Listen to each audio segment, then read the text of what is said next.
Mis amigos, seguimos aquí en Portafolio Económico. Hoy, un programa de lujo. Me acompañan dos grandes colegas, dos grandes amigos, contadores públicos autorizados, expertos en materia tributaria, miembros del Consejo Nacional de Consultores Impositivos CONACYT. Mis queridos amigos Billy Guerrero, Bernardo Espinosa. Billy, ¿cómo te sientes? Bienvenido a Portafolio Económico. Hacerme compañía en este programa completo. Gracias al estimado Basilio, presidente del instituto. Felicidades por ese triunfo. Muchas gracias, Billy. Bernardo, bienvenido. Gracias por aceptar nuestra invitación para que hagamos un programa extendido. Gracias, Basilio, a ti y a todo tu público por invitarnos una vez más a tu programa, que ya está en nuestra casa también. Así es. Exactamente. Nuestro así segundo es. hogar. Eso es correcto. Y esto es un conversatorio, o sea, esto no es una entrevista, no es nada de esas cosas rigurosas. Vamos a conversar sobre temas que le interesa a la gente. Yo quisiera empezar, Billy, un poco hablando de algunas informaciones. Por ejemplo, el Banco Mundial ha indicado que en América Latina va a haber un decrecimiento de casi un 8% del crecimiento, o sea, un descrecimiento de casi un 8%, y prevé que República Dominicana tendrá un 4.3%.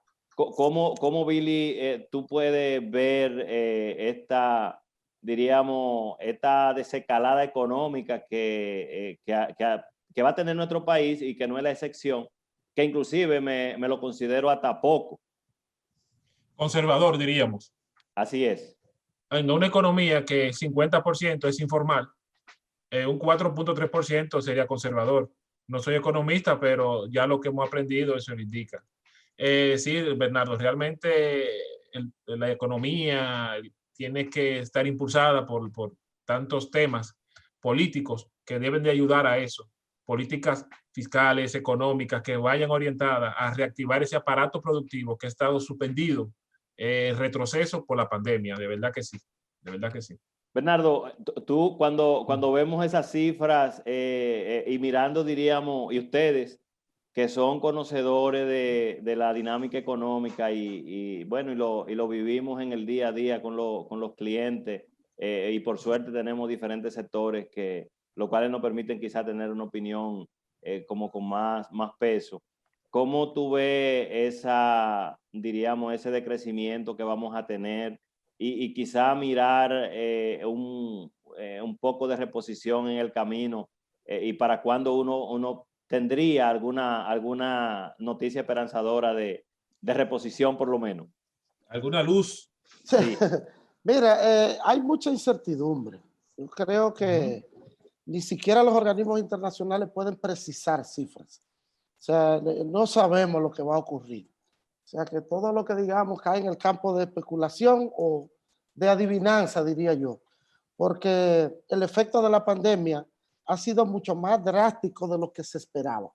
De hecho, la no salida oportuna de la vacuna, que en la fase 3, la prueba parece que dieron algún tipo de fallo o efecto secundario en las personas, entonces eso ha detenido el proceso de la vacuna, y hasta que no aparezca la vacuna todo es incertidumbre.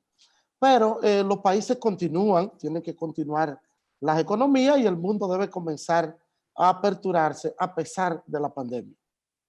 ¿Cómo vemos, Billy, estos primeros esfuerzos del gobierno, sobre todo enfocado al turismo, para tratar de comenzar a recuperar o a detener este sangrado natural ¿verdad? de una economía afectada, como dice Bernardo, por un fenómeno que nos coloca en una incertidumbre ¿verdad? De no poder tener certeza de ninguna medición? Bueno, recordemos que el turismo es la industria sin chimenea, que es uno de los principales motores, por no decir el principal, de nuestra economía. Yo desde mi óptica lo veo excelente. Todo lo que ha sido la apertura, claro, ha sido una apertura consensuada, con sus protocolos de sanidad, su distanciamiento social, unos que otros temitas que han habido ahí, pero sabemos que esto es prueba y ensayo. Esperemos que esos prueba y ensayo no dé un rebrote en esos sitios, pero entendemos de que las autoridades están tomando las medidas para que eso no ocurra y poder continuando las aperturas graduales de los hoteles. Yo lo veo excelente porque no hace falta ese dinerito a la economía, esos dolaritos que genera el turismo, la industria sin chimenea. Bernardo, el presupuesto sometido por el presidente de la República, ¿cómo podemos nosotros, viendo este escenario, como tú dices, de mucha incertidumbre, ha sido conservador el presidente, se cubre, o sea, se cubre como, ¿verdad? Como administrador estratégico, sabiendo entonces ahora todo este cambio que vamos a hablar más adelante de su discurso y cómo, y quizá a separarlo, ¿no? Porque hay muchos elementos en el discurso. Mira, bueno, obviamente después que el presidente habló y que echó para atrás las medidas que incluían nuevos impuestos para el presupuesto del año que viene. Como dicen, un pequeño paquetico. Pero yo creo que las proyecciones son, yo diría, demasiado ambiciosas, porque estamos proyectando unas recaudaciones similares a lo que se proyectó en el presupuesto del 2020, que se hizo en octubre de 2019 cuando no había pandemia. Entonces, proyectar unas recaudaciones de 746,000 millones, similar a 750,000 del presupuesto pasado, creo que es un poco ambicioso. Que yo veo que también es conservador la proyección del déficit. Un 3%, yo pienso que el déficit pudo haber sido mucho mayor y un presupuesto más consciente, más ajustado a la realidad. Este era el momento. Yo dije que este era el momento para que las nuevas autoridades hicieran un presupuesto ajustado a la realidad y no proyectar recaudaciones que probablemente no se van a obtener, y ese déficit se va a aumentar por la vía de préstamo, porque obviamente como el gobierno tiene el Congreso, si las recaudaciones no se cumplen, va a tenerse que buscar nuevos préstamos.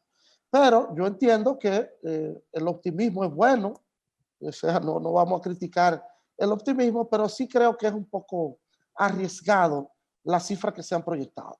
Ambicioso, yo diría también. Sí. ¿Cómo vemos nosotros la dinámica económica después? Porque también hay y quisiera preguntarle, porque yo estoy un poco perdido con el tema de la desescalada y quizá saber en cuál de ellas estamos, Bernardo, porque en aquel momento cuando se interrumpió, no volvimos a retomarlo. Billy, no sé si estamos en algún nivel de desescalada o sencillamente soltamos eso en banda. Justamente de eso, en la semana pasada se estuvo hablando de eso.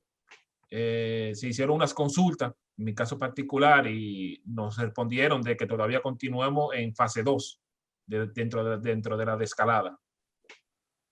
Ya. Según las informaciones, o sea, que se hicieron de manera electrónica, por vía correo electrónico, si nos respondieron eso. O sea, nada oficial, público, vamos a decir, pero sí con una voz que fue del Ministerio de la Presidencia, que era el organismo, o es el organismo que tiene a su cargo el gabinete del COVID y esos temas. Bernardo, se está discutiendo mucho el tema del salario de Navidad. A propósito, ¿verdad?, de haber introducido esa pifia ahí en el presupuesto. Y llamaba la atención porque justamente escuchábamos en alguna declaración del ministro de Trabajo hablar de que iba a tratar de convencer o socializar con los empresarios para ver a qué acuerdo se llegaba por el ánimo de que por lo que ha sucedido es casi seguro que pocos empleados van a cobrar el salario íntegro.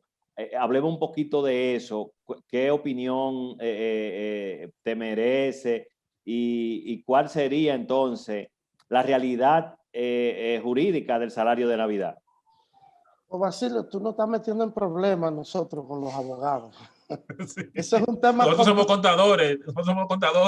Es un tema controversial hasta para los expertos en la materia. Pero, sí, como dijo Billy, nosotros nos involucramos en todo. Yo diría que, mira, es algo nuevo.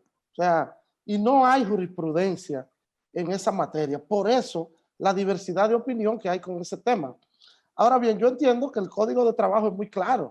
El salario de Navidad es sobre la base del pagado en el último año, o sea, de lo pagado, lo devengado por el trabajador durante el año. Si hay una suspensión, se interrumpe el pago, obviamente. O sea que claro. Hay otros que creen que no, que debe dársele íntegro. Hay diferentes opiniones, pero yo soy de la opinión que debe ser la proporción. Y en esta oportunidad, yo entiendo que todos debemos hacer algún nivel de sacrificio, porque las empresas no están de lo mejor ahora tampoco. O sea que tenemos que ayudarla, que es el motor de la economía. Entonces, yo entiendo que debe ser, en mi opinión particular, sobre la base de los últimos 12 pagos. Que hay 6 meses sin pago para algunas empresas, bueno, pues será el promedio de los 6 meses pagados. Billy, de acuerdo con Bernardo. En ese sentido también recordemos que hubieron en esos meses de crisis total, que fue un cierre total que hubo de la economía, hubieron empresas que sí estuvieron dándole la mano a esos empleados, Bernardo, o sea, completándole lo que era la fase y que le completaban alguna otra ayuda. Incluso la DGI emitió un aviso sobre eso, de que eso era un gasto deducible y cómo reportarlo y todo eso. O sea, que también la empresa en esa parte ha sido un poquito consciente, aquellas que lo han hecho. Otras entiendo que porque no pudieron o que no tenían mecanismo de darlo, no lo dieron. Pero hay que entender eso también. Ese es un tema, Billy. Yo diría que muchos abogados se están agarrando de eso, de que empresas, pero yo creo que sería una desconsideración yo castigar a la empresa porque en su momento fue en auxilio del trabajador. Claro, claro. No somos extendieron jueces, la mano. No somos jueces, hay que ver qué diría un juez. Entonces, por eso que digo que es un poco complejo el tema, hasta tanto que van a venir las demandas para crear jurisprudencia. Ya nosotros hemos discutido eso en otros escenarios. Bernardo, mirando esa realidad que será un tema de debate en el mes de diciembre y por ende eso tendrá un impacto en la economía. Recordemos que diciembre es un mes que se caracteriza por un dinamismo muy especial, justamente por ese excedente, por llamarle así, porque al final del día todos lo tenemos comprometido. ¿Cómo ves entonces ese escenario de diciembre y qué entenderían ustedes que el gobierno entonces para tratar de ayudar en el dinamismo debería de hacer a pesar de tanta limitación que tiene el gobierno con todos estos esfuerzos que está haciendo? Mira, el gobierno, el salario de Navidad para los empleados públicos debe ser íntegro, porque en el Estado no tuvieron fase. Exacto, ni tuvieron fase. Y entiendo que eso va a ayudar mucho en la economía, pero obviamente que la actividad económica se va a reducir considerablemente en este fin de año. O sea que la gente va a tener recursos limitados escasamente para lo necesario. O sea, y de hecho todos debemos hacer un esfuerzo y gastar menos, sobre todo porque no sabemos lo que viene para el 2021, sobre todo con el tema del turismo, que Billy apuntó que no se sabe todavía cuándo se va a reabrir, porque se hizo un intento y parece que hubo una mala aplicación de la apertura, si así lo podemos llamar. Pero entiendo que sí, que la economía debe dinamizarse en diciembre a pesar de la crisis que tenemos. Una de las cosas que pudieran ayudar a eso es la tendencia que hemos visto al dólar, que ha ido un poquito hacia la baja. Exacto, pero el dólar ha bajado precisamente porque al los mercados estar estancados, no hay peso buscando dólares, sobre todo para la importación, y el propio gobierno, que el consumo de la factura petrolera se ha reducido. O sea, se le quita presión al dólar, por eso al peso, entonces por eso baja el dólar. Exacto. Y entiendo que eso podría ayudar un poquito más a la economía en diciembre, que sí, que quien contaba con 15,000 pesos de doble sueldo va a contar tal vez con algunos 9 o 8. Y como dice Bernardo, corroborando con él, ajustarse un poquito los pantalones. En vez de tú comprar 2 libras de cerdo, cómprate una y vete un poquito suave. Exacto. Pero no así el índice de precio, Billy. El dólar se ha reducido, pero los precios se han incrementado en la mayoría de los productos. O sea, hay que ver esa combinación, caída del dólar con reducción de precios, no se ha cumplido. No sé qué, bueno, los expertos en economía nos dirán. Exactamente, nos ayudarán con eso. Pero obviamente que ese efecto no se está viendo en los precios. Eso es correcto. Mis amigos, vamos a irnos a una pausa para que regresemos y hablemos entonces del discurso del presidente y cómo esa variable que están ahí, cómo verla desde el punto de vista de los expertos. Nos vamos a una pausa y regresamos en el próximo bloque. Nos vamos.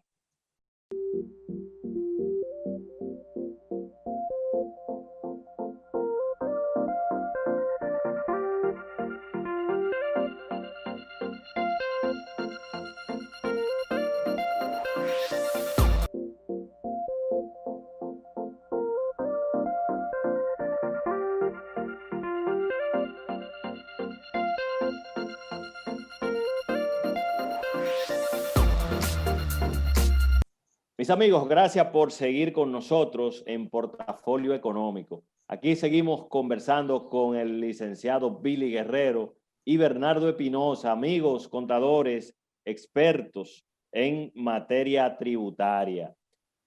Billy, me gustaría conversar para ver desde varios puntos de vista el discurso del presidente de la República, visto la presión que estaba impuesta en la sociedad a propósito del sometimiento del presupuesto con la inclusión de algunos elementos que parece que a la gente no le gustó.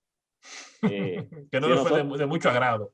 Sí, no fue de mucho agrado. Billy, estas figuras que estuvieron, diríamos, que tuvieron incluidas, como el tema de grabar todo lo que tiene que ver con la adquisición de, sobre todo de tecnologías, y el pago por compra, por el uso de tarjeta de crédito en dólares. ¿Cómo se ve eso? ¿Qué experiencia hay en otros países, si la hay, sobre estas figuras? Porque contradictoriamente, aunque sabemos que pudiera ser un gravamen justo, porque las empresas que se están beneficiando de esos negocios no están en territorio dominicano, pero es justamente en un momento donde la tecnología, producto del COVID, ha sido, diríamos, el ancla a uno. ¿Cómo pudiéramos ver eso en este momento? O si quizá esta intención sería un principio para que estas figuras estén incluidas en un paquete o en una reforma tributaria. Bueno, experiencias tenemos en Francia. Hay experiencia cobrándole lo que es Netflix a los usuarios. Se le carga una tarifa. En Argentina tenemos los dos escenarios. Tenemos el escenario de cobrarle un 35% a los usuarios de Netflix, Airbnb, Spotify, de ese impuesto nuevo que se le cargaron por los servicios digitales. Y con respecto a lo que son las compras internacionales o las compras por tarjeta de crédito, tuvimos el ejemplo también de Argentina con el famoso cepo que le pusieron, que era también de cargar un 3%, si no mal recuerdo, también a las compras vía tarjeta de crédito. A sabiendas de la pandemia, que lo que son las acciones de compañías como Zoom y demás han subido por el tema del uso y de la facilidad que han mostrado en este tiempo de pandemia, tú cargar un impuesto a esos tipos de servicios, si bien es cierto, son del exterior, si tú se los cargas o haces un gravamen, tú no vas a estar grabando la utilidad de ellos, vas a estar grabando ¿qué? El consumo. Entonces ahí siempre ha habido un tema de discusión. Bueno, si la renta no es de fuente dominicana, entonces tampoco puede haber impuesto o ITEVIS por ese tipo de impuestos de servicios que se brindan.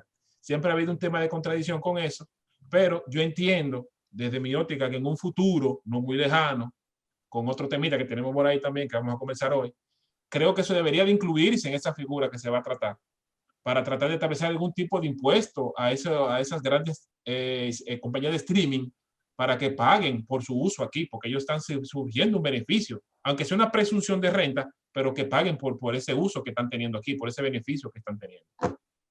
Bernardo, ¿cómo tú ves el tema? Porque la verdad que es un tema complicado y sobre todo un tema que grava a la clase media directa. O sea, en el contexto, como Billy bien menciona, en el contexto que se planteó en el presupuesto. Mira, tenemos que aclararle a los amables televidentes que ese intento fue retirado por el presidente de la República. Sí, eso es correcto. En un discurso que dio a la nación esta misma semana. Pero parece que el intento va a continuar en el pacto fiscal, o sea, o en un posible pacto fiscal. Yo pienso que este era el momento para el pacto, porque así comenzaron los gobiernos pasados, anunciándolo, llega la campaña y en campaña no se habla de impuestos. Así dijo un presidente, que en campaña los candidatos no hablan de nuevos impuestos. Obviamente que parece que hay una intención, sobre todo toda la fuerza viva de la nación están contestes en que nos aboquemos a un pacto fiscal, pero eso es un tema bastante amplio que podemos discutir en otro programa. Pero con este tema de este nuevo impuesto, hay un economista francés que se llama Robert Piketty, que él ha tocado con bastante profundidad ese tema. Él habla de una economía social y de un impuesto universal. O sea, cuando eso ocurra, entonces todas estas compañías van a estar grabadas donde quiera que generen renta. Mientras tanto, algunos países, como apuntó Billy, han hecho ese ejercicio y han puesto impuestos a este tipo de servicios. Porque es un servicio, ese es el tema. Entonces, se dio el servicio en el país, pero desde otro lugar. Entonces, ¿cómo tú lo grabas? Había que crear una legislación. Exacto. Entonces, Robert Piketty trata con mucha profundidad ese tema y él habla de un impuesto universal. O sea, ese tipo de servicio entraría en esa categoría de algún tipo de gravamen universal.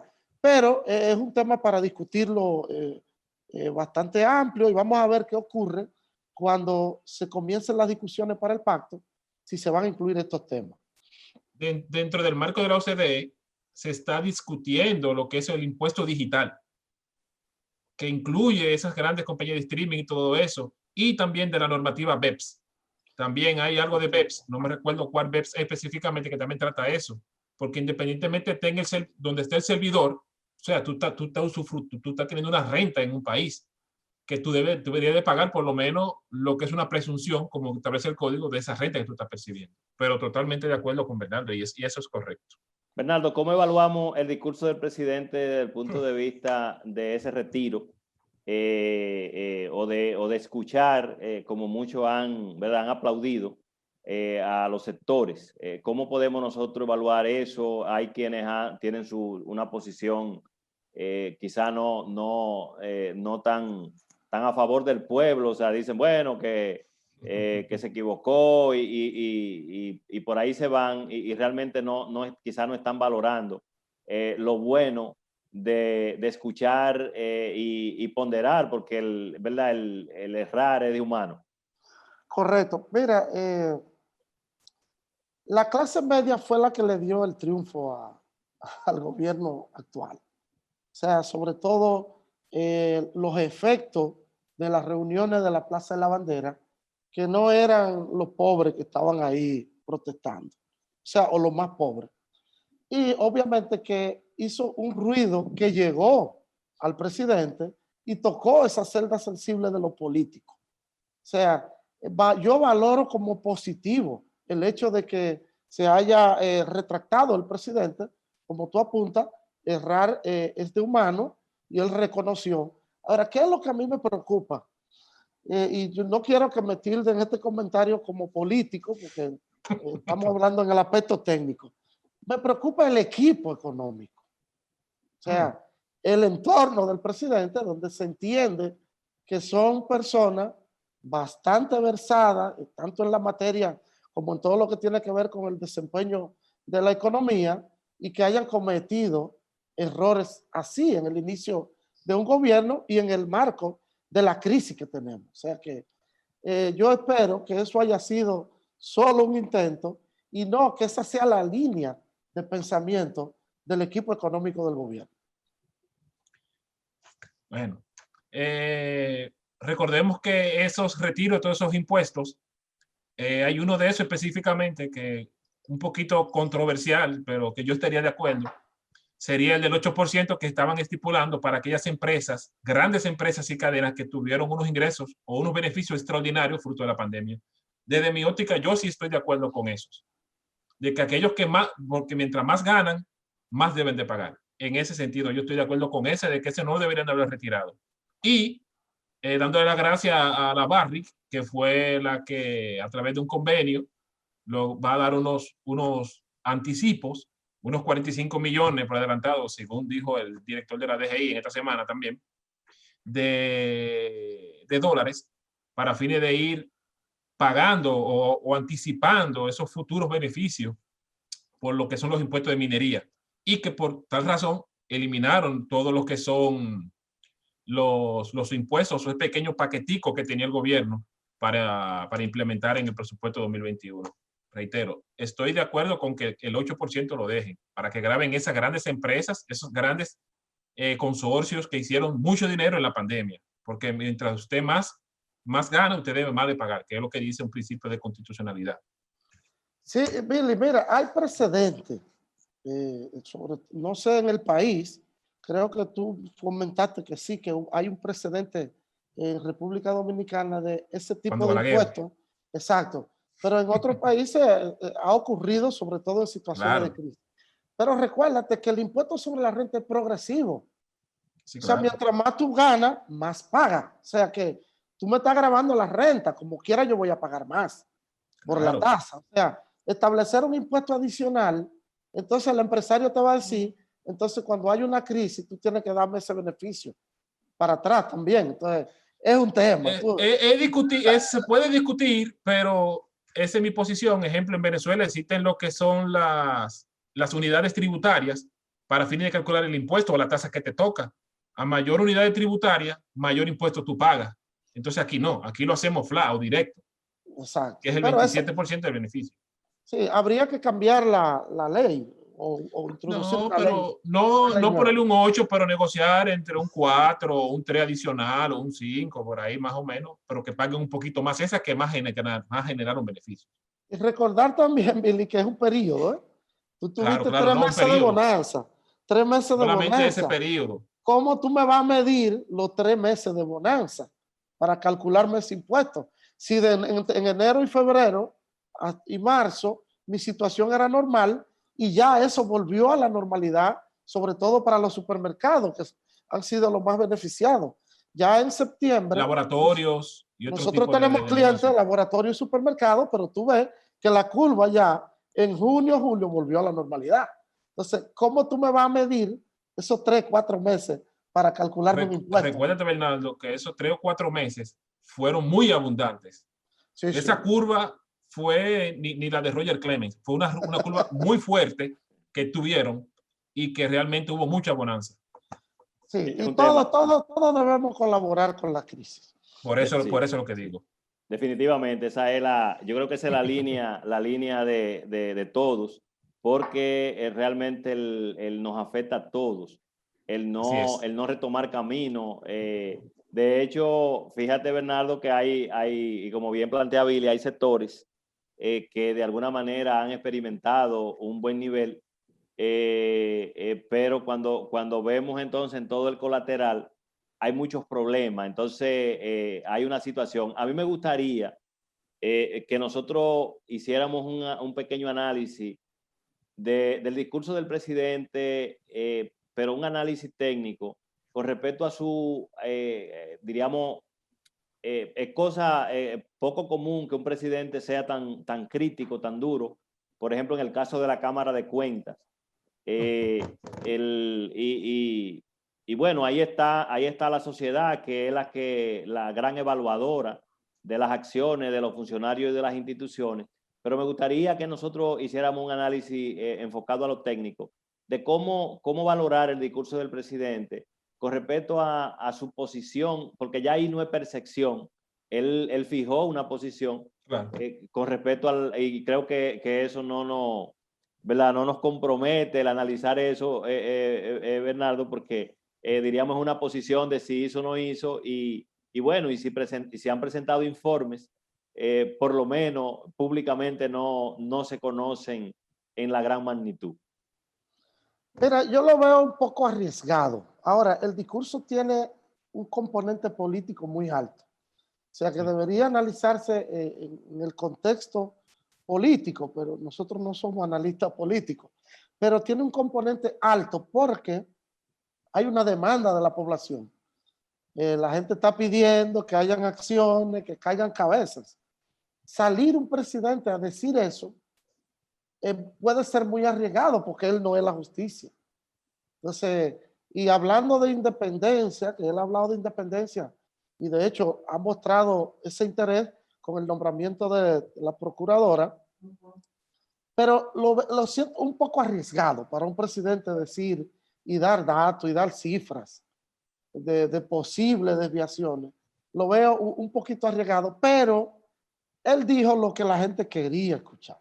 Por eso que te digo que hay un alto componente político y en ese contexto ha tenido un gran éxito el discurso del presidente.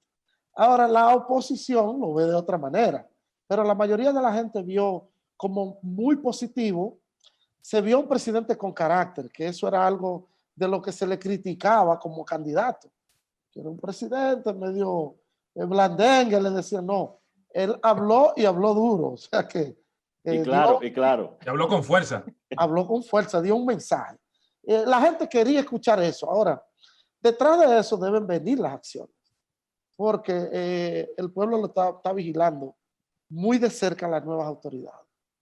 Bueno, desde mi óptica, yo, por lo menos yo, no lo hubiese llamado tal vez a renunciar.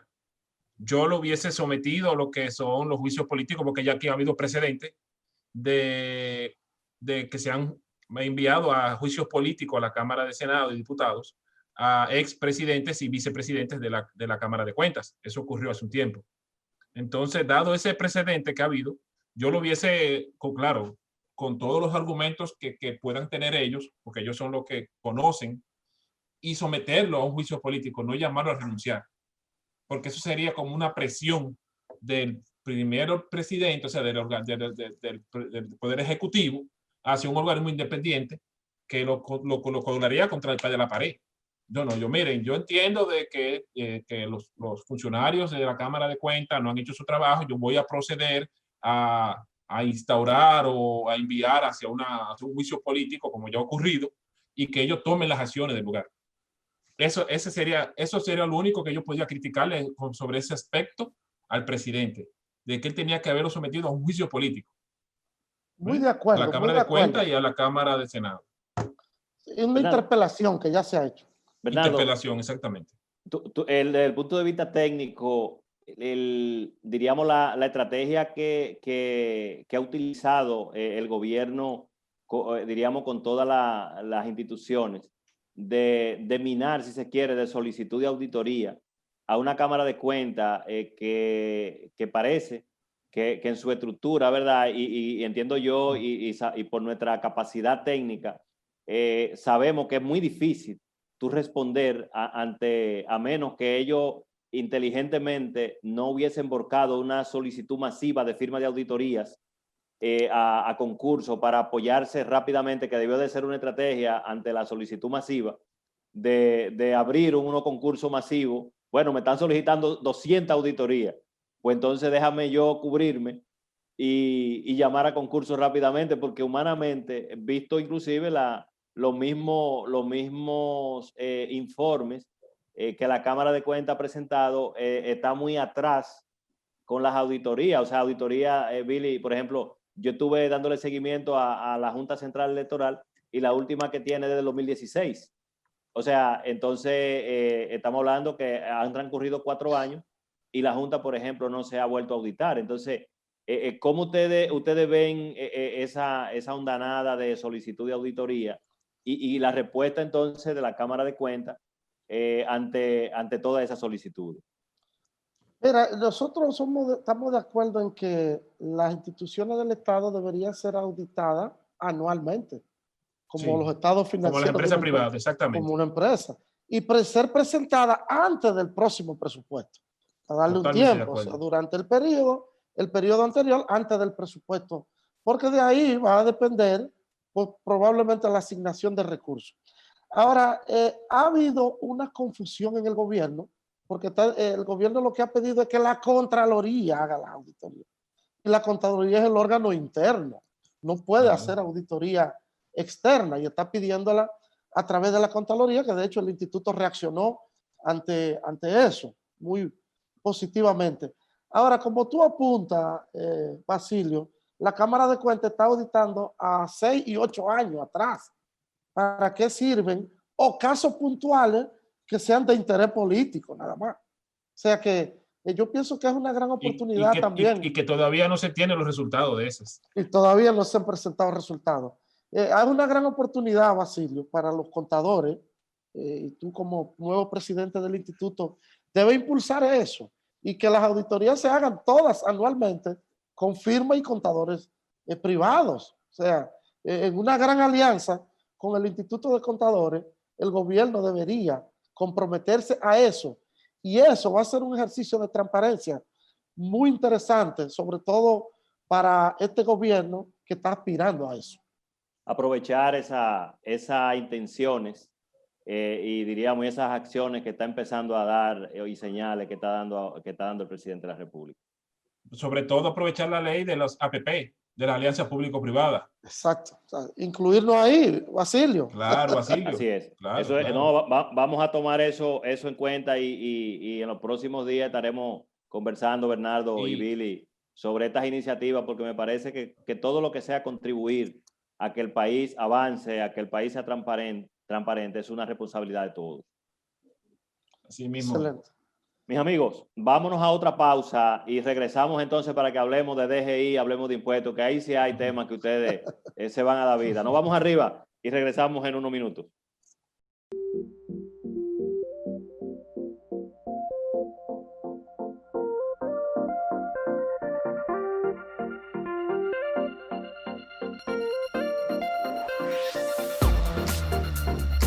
Mis amigos, seguimos en Portafolio Económica. Conversamos con Bernardo Espinosa y Billy Guerrero, contadores públicos expertos en impuestos.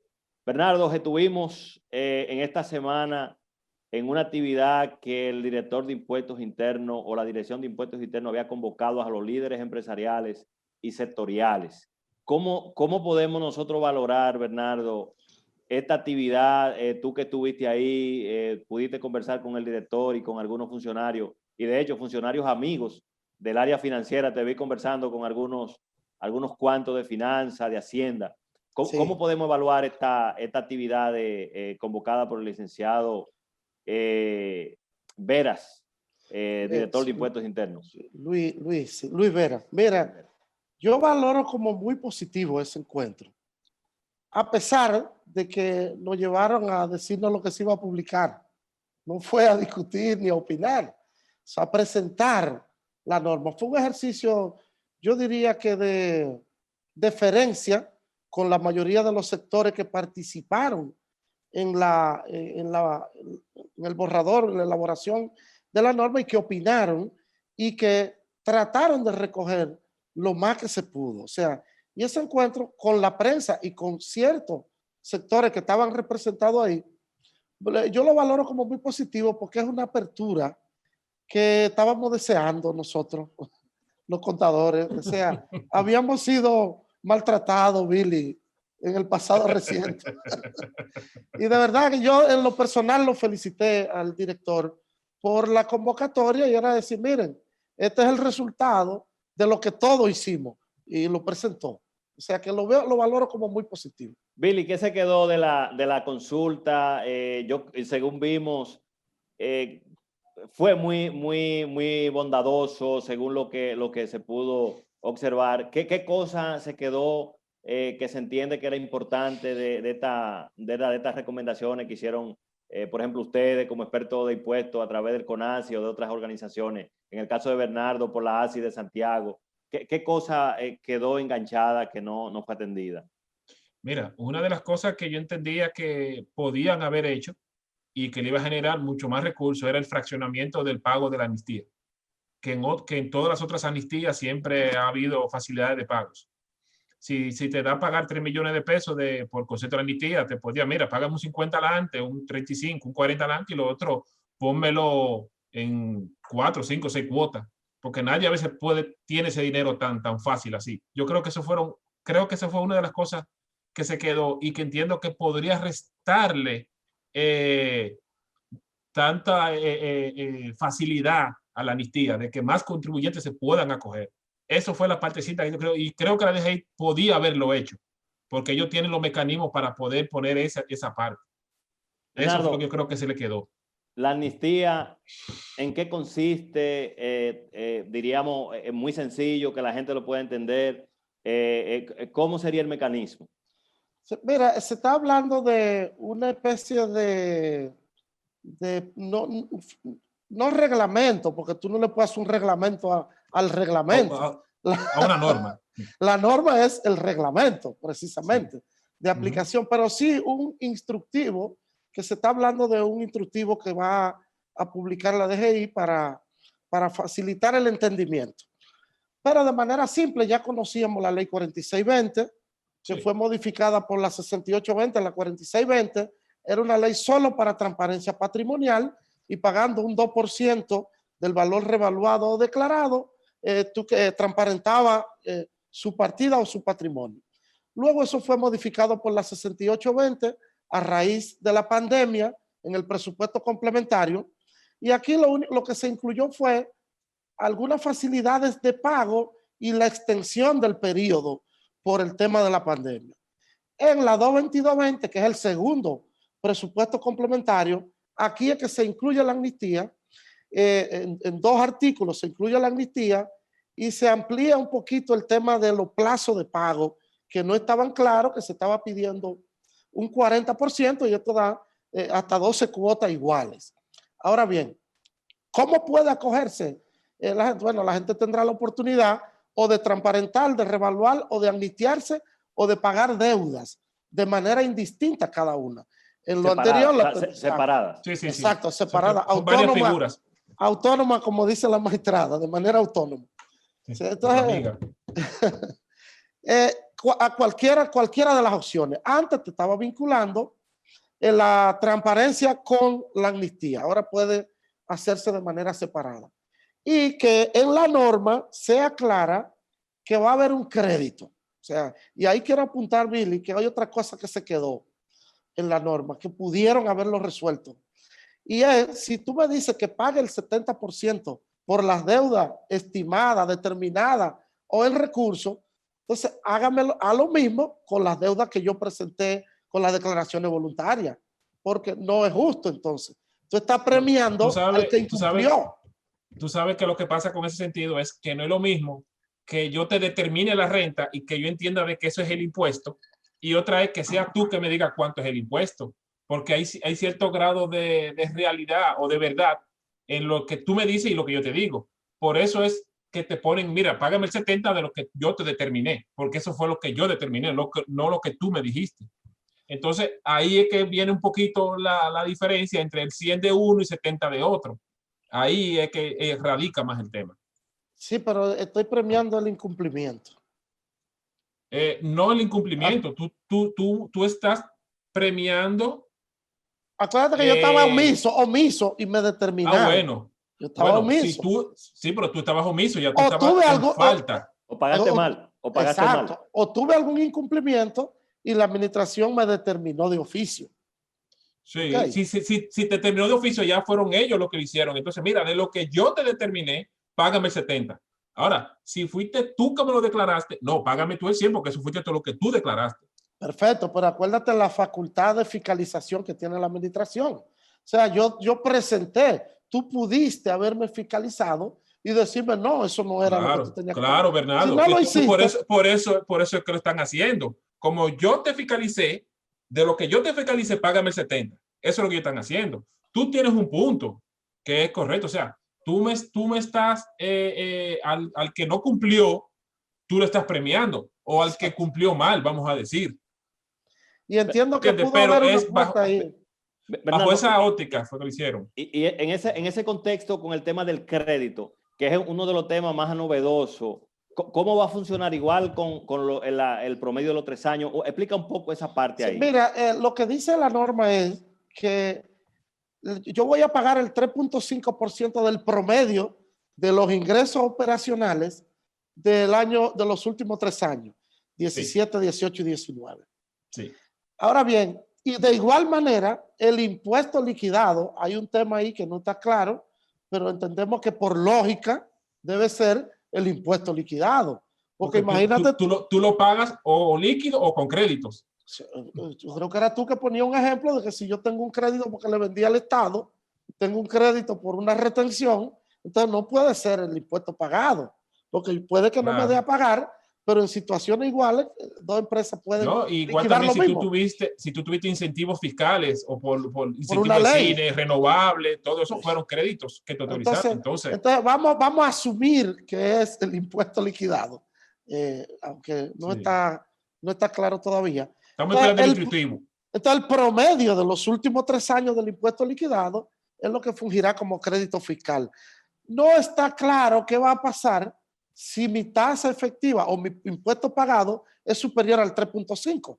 Entiendo que debo quedar amnistiado por default, ¿verdad? O recibir alguna certificación. Hay experiencia, Bernardo, creo que en el 2001, Billy. No, también en el 2006. 2012.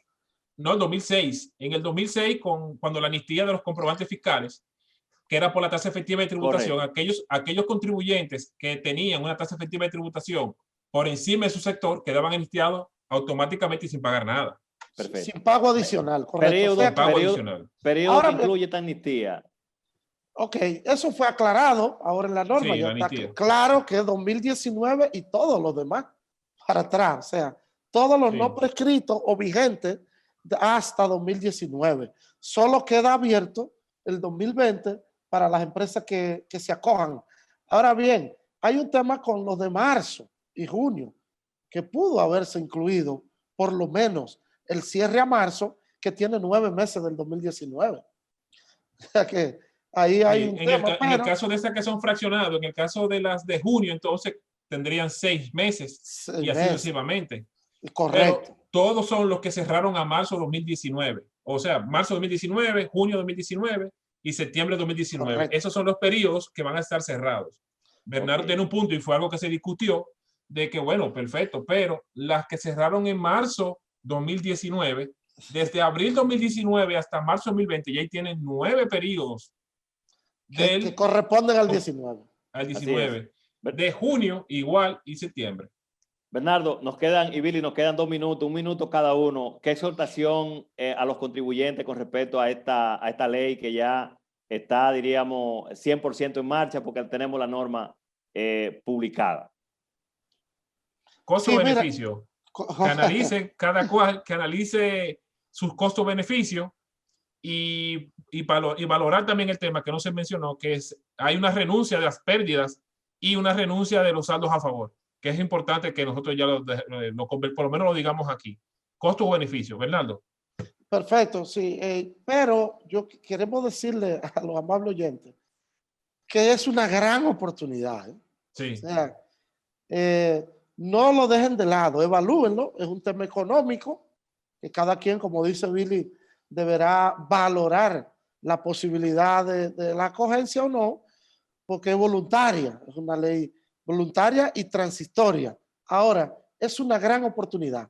Miren, porque no es solamente el tema fiscal.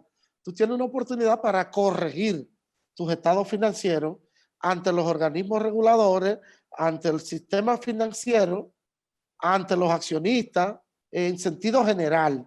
Es una gran oportunidad para corregir.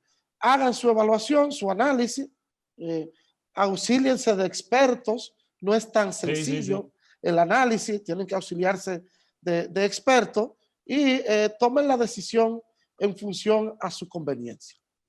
Mis amigos, escuchamos a Billy Guerrero y Bernardo Espinosa, 2 expertos en materia de impuestos, contadores públicos. Solamente me resta invitarlos a ustedes de nuevo para que estemos el próximo sábado analizando estos temas, porque yo creo que todavía falta muchas cosas. No hablamos de los registros contables, hay un arroz con mango ahí. Así es, Sí. eso nos toca, Creo- nos creo- toca en el próximo.